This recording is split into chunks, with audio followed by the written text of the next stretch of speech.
Comme chaque mois, l'analyste réputé Plan B, fervent partisan du modèle Stock to Flow, propose son analyse et ses prédictions de prix basées sur différents outils d'analyse. Dans cette vidéo, il analyse les valeurs de clôture de Bitcoin du mois de janvier en se basant sur 4 indicateurs principaux, le RSI, la moyenne mobile, le prix réalisé et le Stock to Flow, qui sont des indicateurs qui permettent d'évaluer la dynamique des marchés, détecter les cycles haussiers et baissiers et anticiper les mouvements de prix en fonction des tendances historiques et des flux d'investissement. Plan B pense que le cycle se répétera en 2025, comme lors des précédents cycles, et que nous verrons une suite de plusieurs mois enregistrant une forte croissance d'au moins 40%, ce qui pourrait propulser le prix de Bitcoin à plus de 270 000 $ assez rapidement. Plan B est convaincu que Bitcoin continuera d'enregistrer une croissance exponentielle, comme par le passé, et que la plus grande partie de la hausse se concentre sur quelques mois seulement à chaque cycle. Il pense notamment que le modèle Stock to Flow offre une meilleure perspective, comparé à d'autres modèles comme le Power Law, car celui-ci prend en compte non seulement l'évolution linéaire du prix, mais aussi les variations de hausse de façon plus ciblée dans les cycles. N'oubliez pas de mettre un like à cette vidéo pour plus de contenu similaire. Sans plus attendre,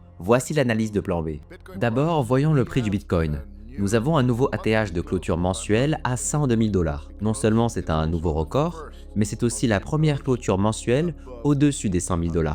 Je sais que cela peut sembler un peu décevant et qu'on devrait être plus haut avec Trump, l'afflux de capitaux via les ETF, MicroStrategy et tout le reste. Il semble que l'on ait un peu de retard, mais comme nous en avons parlé dans les précédentes vidéos, les nouveaux records, représentés par les points rouges, arrivent de façon groupée. Donc lorsqu'il y a un nouveau record, un nouvel ATH, il est très probable qu'un autre suive, et on le voit clairement sur ce graphique. C'est pourquoi je m'attends à de nombreux autres ATH cette année, et c'est précisément pour cette raison que je préfère le modèle Stock to Flow, plutôt que, par exemple, le modèle Power Law. Les hausses du Bitcoin ne sont pas progressives sur le long terme, mais plutôt concentrées sur des courtes périodes, où le prix bondit vers un nouveau palier. C'est aussi la base de ma règle de trading Stock to Flow, qui dit que tous les gains du Bitcoin se produisent entre 6 mois avant le halving et jusqu'à 18 mois après celui-ci.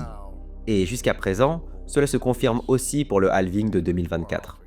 Regardons maintenant le RSI, l'indice de force relative. Il est actuellement à 76, donc en orange. Un RSI de 76 est au-dessus de 50, ce qui signifie que nous sommes dans une tendance haussière depuis 14 mois. Ce n'est pas aussi marqué que la période rouge, où le RSI dépasse 80. Mais c'est une belle tendance. D'ailleurs, cette situation est très comparable à la fin de 2020, voire au début de 2017. On retrouve le même schéma de couleurs, orange, jaune et orange. Ou même si l'on compare à 2013, le orange marquait le début d'une série de records, avec des RSI de 80 ou plus. C'est pourquoi j'attends plusieurs mois en 2025 avec un RSI de 80 ou plus.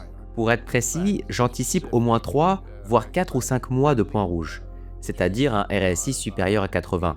Et si l'on regarde l'historique, lorsqu'on a eu des RSI à 80 ou plus, les rendements moyens dans ces périodes étaient de plus de 40%. Donc cela signifie qu'un mois à plus 40% nous emmènerait de 100 000 $ à 140 000 $ en février.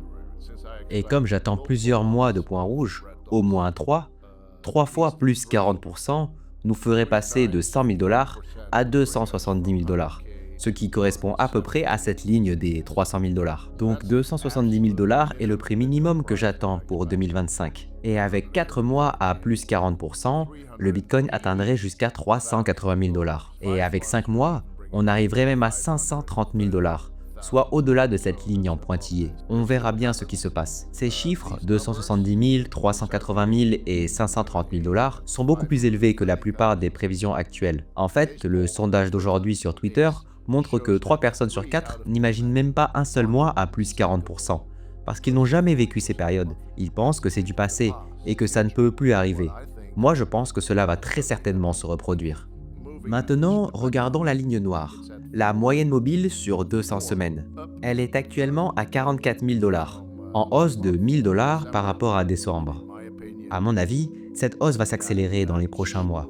Je pense que cette ligne noire va s'incurver vers le haut, comme en 2020, 2021, 2017 et 2013. Ensuite, le prix réalisé, qui est représenté par la ligne grise ici. C'est le prix coûtant des acheteurs des 2 dernières années. Il est maintenant à 74 000 $, contre 71 000 en décembre. D'ailleurs, le prix réalisé total de tous les acheteurs on-chain depuis le début est de 43 000 $. soit un niveau comparable à la moyenne mobile sur 200 semaines. On voit que les prix réalisés augmentent d'environ 5% par mois, et c'est un signe haussier.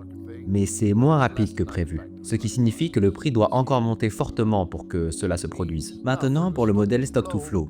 Il prévoit lui un prix moyen de 500 000 $ pour la période du halving 2024 à 2028, avec un écart type bien sûr. Ce ne sera pas exactement 500 000 $, mais la fourchette se situe entre 250 000 $ et 1 million. A noter que d'autres modèles, comme le Power Low, prévoient des prix beaucoup plus bas. Ils anticipent un top à 200 000 $ cette année, puis un effondrement sous les 100 000 $. Donc c'est bien en dessous de la prévision basse du modèle Stock-to-Flow à 250 000 $ et du scénario basé sur 3 mois à plus 40% qui donne 270 000 $. Tout cela va être très intéressant à voir dans les prochains mois.